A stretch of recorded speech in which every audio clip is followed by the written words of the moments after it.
All right, let's get going. Rational numbers. Rational numbers, basic definition is they can be written as a fraction, a over b. So all rational numbers are fractions.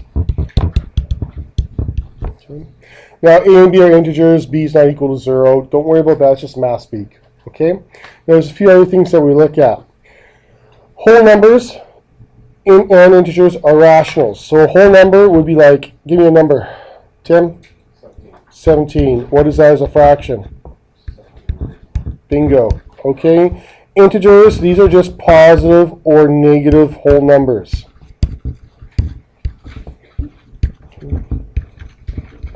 There are no decimals with integers. So something like negative 1.2, this is not an integer. It's just a number. It's just a rational number. Okay. But sometimes we think, oh, it's got a negative sign, integer. No, it's got to be whole. Again, you're not going to need to know that too much. Now, decimals are also rationals. Okay? But the decimals must terminate, which means stop. Okay? So, for example, or repeat. So, some examples here. 3.1. That equals 3 and 1/10 because it's in the 10th decimal spot. Okay, so it's definitely rational. 1 divided by 3 equals 0.3 repeating. So if it's repeating, it's definitely rational. But some, like 0.123, 1, 2, 3, 4, 1, 2, 3, 4, 5. Is that, and then dot, dot, dot, showing that it continues forever. That is irrational. Rational, T-I-O-N. Okay, it goes forever. Things like square root 2, that's irrational. Okay, it goes forever. Try that on your calculator now, please. So some people will be square root sign then 2, others 2 then square root. See how it goes forever? Now I have a lot of digits on mine. Okay. The other one is pi. Right when you press your pi button, look how long it is. We've got supercomputers trying to find the end of it. I don't know why, they just do. Okay, so pi is an example of an irrational number. Square root 4, though, is not irrational, because that equals 2, which equals 2 over 1. So that is a rational number, because I can make it into a fraction. Okay. Good. Try this on a calculator. 2 divided by 3. Does it repeat or does it change at the end? No, it doesn't. No, it doesn't. It doesn't change at the end. No, it doesn't. The calculator changed it. Come on, you're smarter than the machine. Otherwise, the machine's going to take over the world. Yeah, the calculator rounded up. Okay, so you got to know what your calculator is doing. That is a rational number because it's 0.6 repeating, and you use your repeat bar. Okay, so be smart, figure things out. Watch out for that. You got to know what your calculator is doing. So when we're comparing them to look at their sizes, what we can do is we can put both numbers in decimal form. And that, for example, 5 over 4, we just simply go 5 divided by 4. So fractions are division questions, top divided by bottom. So we can then quickly cheat, go 5 divided by 4. Oh, that's 1.25. Okay, and we can compare it to another value. Now that's easy for you to do, that's no thinking, so we're not going to do a lot of that. We're going to do this, find equivalent fractions, which means you need to have a common denominator. So for example, if we have 1/2 and 2/3, then we would change those. Okay, so we would change 1/2 to 3 over 6, and change this one to 4 over 6. Okay, we can go over that later. Now this one you can use the 1/2 method. It's just for accuracy. I don't even like that method, so I'm not going to really mention or teach it. You can kind of cross that off if you want. But the textbook might mention it, so that's the only reason why I kind of bring it up. So for example, if you have 3/4 and 2/5, well, this one is over a half, right? It's over 2/4, and this one's under 2.5/5, right? This is halfway. 2 is half of 4. 2.5 is half of 5. So right now, looking at it, this one's bigger because it's more than half. So is it accurate? No, but it's a quick way of looking at it. Right? But the problem is, what if I had 3/4 and 3/5? Now you're screwed, right? You can't do that method. So the half method is just like for a quick reference. Maybe you could use it, but it's not something you're going to rely on for accuracy. Does that make sense? Okay. Good. Negatives. So, placing negatives, hint, larger digits, smaller value. So, for example, -20 and -30. Sorry, I got that in the wrong order. I shouldn't do that. Shame, shame, Mr. Barker. -30, -20. So this is smaller or least, and this is the greatest. Okay. Keep in mind where 0 are. Now the other thing, each pair of fractions are opposites. Okay. So one's positive and one's negative, and they are both equal distance from 0. So that's the key. So if we have 7/12, notice how all fractions, unless there's a whole number, are between 0 and 1 or 0 and -1. So 7/12, 7 divided by 12, 0.583. So here's halfway. So we'll say right here is 7/12. Okay. Then on the other side, halfway is here. So should 7/12 be on the right or the left of -0.5? The left. And the reason why we can use this distance idea is that they have to be, this one is this distance from 0, which is the same as the positive. So here, 7/12 is further away from 0 than half. So on this side, it has to be further from 0 as well, because these fractions have to be the equal distance from the 0. Okay. 2/3 equals 0.6, 0.6 negative. So please put those on the number line in the right spot. Go.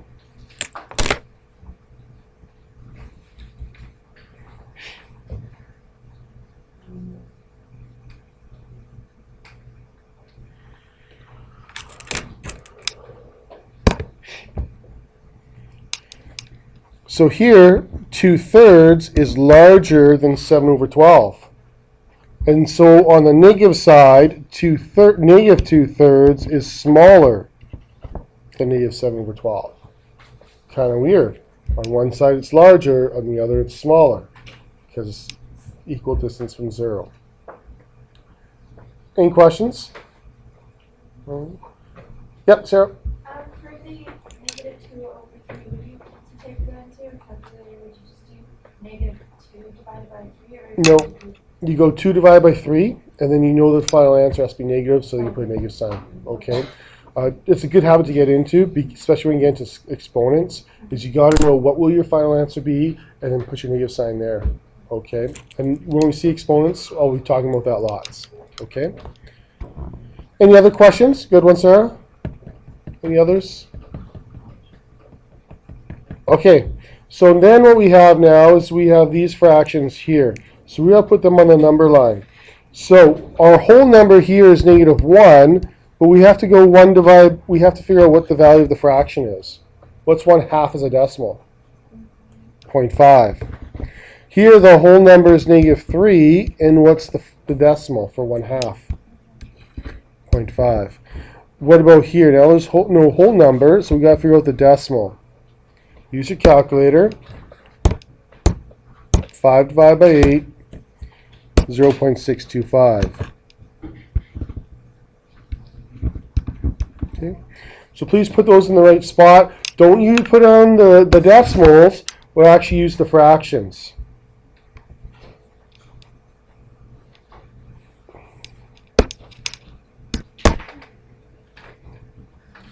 Make sure the last one's negative. I did miss that. So here, in between -1 and -2 is -1.5. Did you plot it on the correct side of -1? Okay. -3.5 then is going to be closer to -4 than it will to -2. So you're looking to make sure you're plotting the correct side of the numbers. And then here's -6.25. So for this one, I always mark half, and then I know that my fraction has to be a little bit more to the left because it's a little bit smaller than -1/2. Okay, so keeping direction in mind with negatives is key. How'd you guys do? Did you get 3 out of 3? Okay, good. They can be tricky, especially if you're not paying attention. Also, I throw some at you. Okay, good. Here, put the following on the number line. Go ahead and do that real quick, please.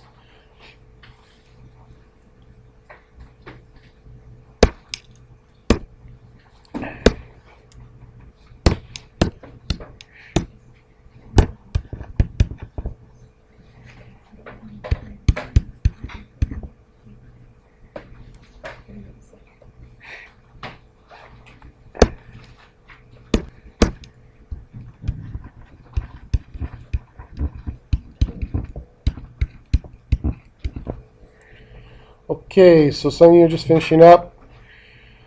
For this, since there's letters here, you can put the line and put the letter. You don't have to write the entire fraction. Okay, so I can keep it a little cleaner, not as messy. So 0.8, that's going to be really close here to 1, so I can put the letter A. -1.6 is going to be close to -2. So here is -1, so -1.6 is going to be a little bit closer. I can put the letter B.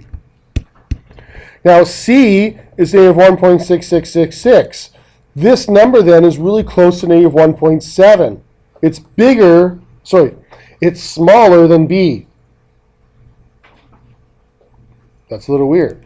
It's smaller than B. So that means C must be over here, closer to -2. Okay, did you plot C in the correct spot according to B? Okay, good, because that's the tricky one right there. 2.7 is easy. It's going to be close to 3. So that's the letter D.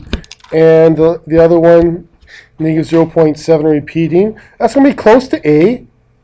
Okay, because A is 0.8, but it's going to be to the left of A. So when I'm marking this, I'm not marking whereabouts are you on the number line. You know, like if A was a tiny bit to the right, tiny bit over, or tiny bit under, I'm not going to mark that, but I'm going to look at E and A if they're in the right spots. Okay, they should be close to 1. They shouldn't be over here, E and A. That would be wrong, because that means they're less than a half. So I look as half as a guide. That's why I say be aware of halfway. Okay, good. Next page. Okay. So we're going to just practice here. Circle the larger number in each pair by putting them in decimal form. Convert them into decimals to see their values. Circle the larger one. Go. Use your calculator. This is all calculator work for this section, but you got to use your brain and watch your negatives.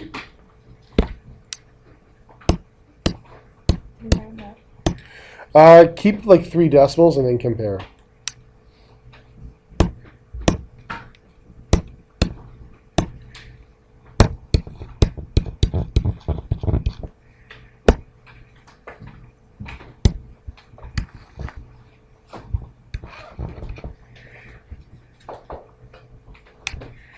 Now for B, -2 is your whole number. You just got to figure out the decimal part.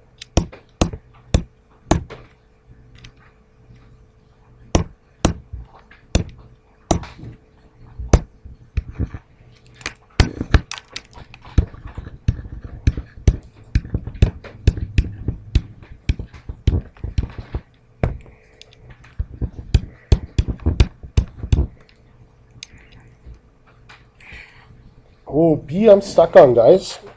How many people think it's the fraction that's larger? Hands up.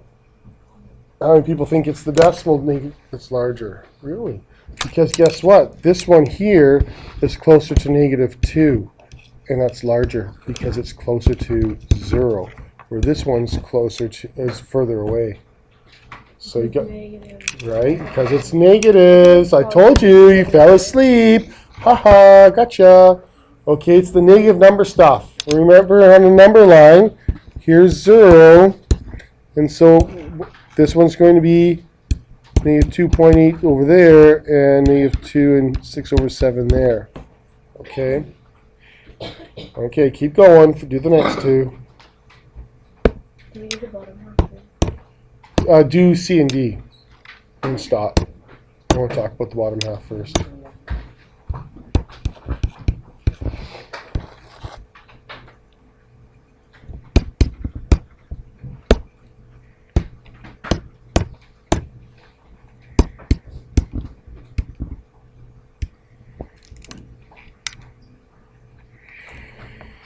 Ooh, D is just like B. Don't get tricked on it.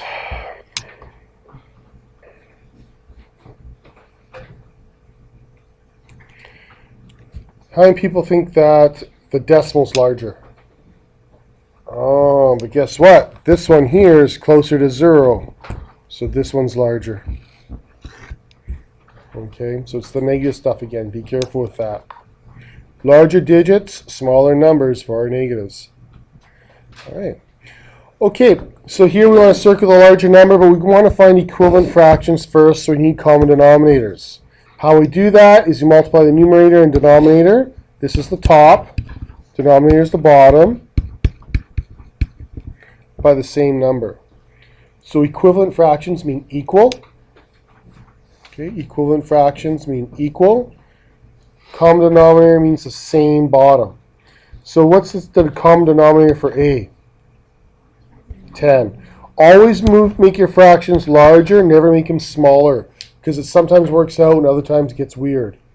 So what would I multiply this first fraction by? 2. Not just the top or the bottom, but both of them. So times 2, we get 4/10. Over here we get 3/10. So we call these equivalent because they have the same bottom. Okay, they both have a 10. Now which one's larger then? It would be the one with the larger numerator. Yeah, that works too, yeah. Good. So sometimes for A it's one of the numbers. For B though, it's not one of the numbers. You guys know what trick always works? Tony?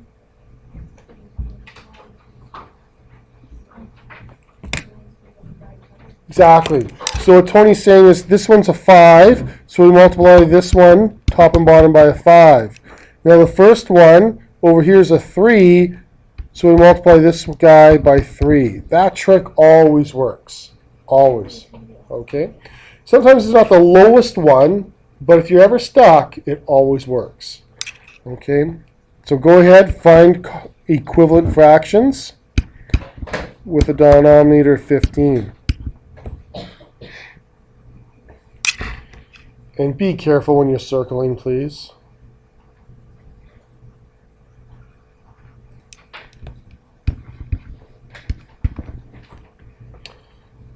So which one's larger?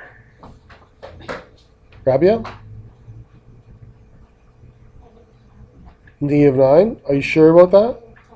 -10? And now you're flip-flopping. -9? Are you sure? Yeah. Good, because you're right. This one here is closer to 0. Okay? So that is the larger fraction. It's that negative sign stuff. Okay?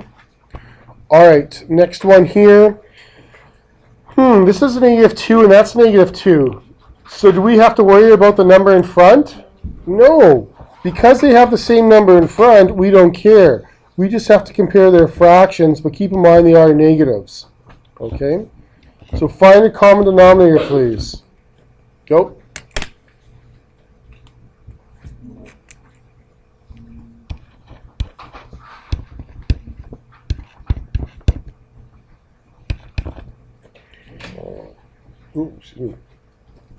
So which one's larger? Which one's closer to 0? Dawson? -10, exactly. So for your final answer, you always circle the original one, please. Okay, so go back and answer using the original question. Okay, D. Do we have to worry about the 3 at all? No. Because they both have a whole number of 3, that's irrelevant. It's the fraction we have to worry about. So, converting fractions. This is a huge skill. We use this all the time in grade 10 and grade 9. So this here, you have to know place value. What's the place value of this digit right here? Tens. Then we have the decimal and gets weird. What's this place value? Tenths. So anything that stops there will be out of 10. What's the next one? Hundreds. So anything that stops there, whoops, there's a D there. Hundreds. No. There's a DS. DTS. T. Yeah, there we go. And so anything that stops there will be out of 100. And what about the last one? Thousands. You don't see it too much, but I am telling you it because it's a good skill to know. Anything that stops there is out of 1,000. Okay? So if I have 0.7, that equals what? 7/10. If I have 0.71, what does that equal? 71 over 100. If I have 3 and 0.021, what does that equal? What's the whole number? 3. What's your fraction? 21 over 1,000. Okay, it is that easy. Okay, but that's something you got to know really, really well. If you're ever stuck, please ask. I'll just quickly go over it, review it with you. Okay, so now you can go and convert these ones, please. So convert this one.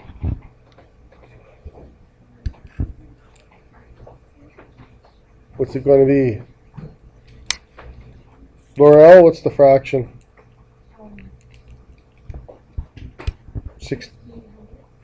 16 over 100, good. And so what are we going to have to do with the second one here? Yeah, times it by 4 because we need to get a equivalent fractions, which means common denominator. Yeah, Tikshan? Yeah, you could reduce, totally, but the only reason why that works is because those are cooked up numbers. If that was a 15, you get, if that was a 15 over 100 and you divide by 4, what you would get is this. 15 divided by 4. Oh, so I'll make a fracadecimal. No such thing, right? Okay, well, at least not that you guys know of. So we're not doing that. That's the danger of making a fraction smaller. But good seeing that you could do it for this question. Okay, that's good skills as well. Just be very careful, and that's why I hesitate with that. Okay, so 24. So which one's larger? Good. And always circle the original. Always the original. Can you circle them both? Pardon? Can you circle them both? You can, but I'm going to mark the original. So, okay. That's how I just said it. Good. So a little vocab here, ascending and descending. So for ascending order, what does that mean? Increasing, going up. Okay. So ascending means increasing. So you ascend the stairs. Increasing, and that would be from small to large. Okay. Descending is the opposite then, so that is decreasing. So you start with your large numbers, and then you write the smaller numbers. Okay. So what I want you to do right now is put these in ascending orders. So you want to have your small number and go to your large one. Now, did I say you have to have a common fraction, common denominators? No. So what's the easiest thing to do? Dawson? Bingo. Turn the fractions into decimals, okay? Go ahead, have fun, put them in ascending order.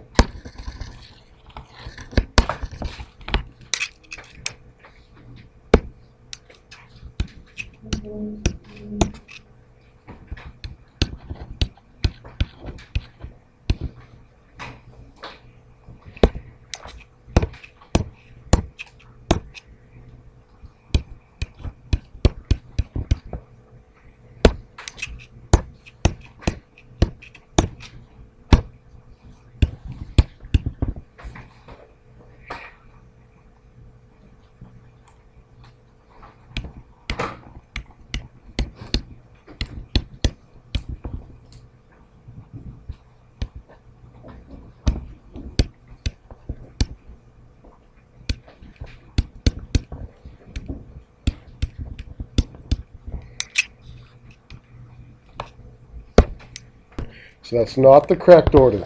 Okay, those should be switched. So bigger digits, negative 1.2 means it's smaller.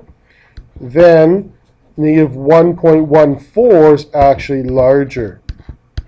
It's closer to 0. Okay. Then we have 2.8, 3 over 6, so 3 and 1 over 6, and finally 16 over 15. Do you all agree? Awesome. Okay. So, what we looked at today then is we looked at several things. On this front side, we looked about how to compare numbers, so decimal form and common denominators. Here we looked at negatives on how you have to be careful placing them on your number line. Looking at the distance from 0 helps, and that they're opposites. Okay, so negatives and positives are opposites. We looked at where to place them on a number line by decimal value.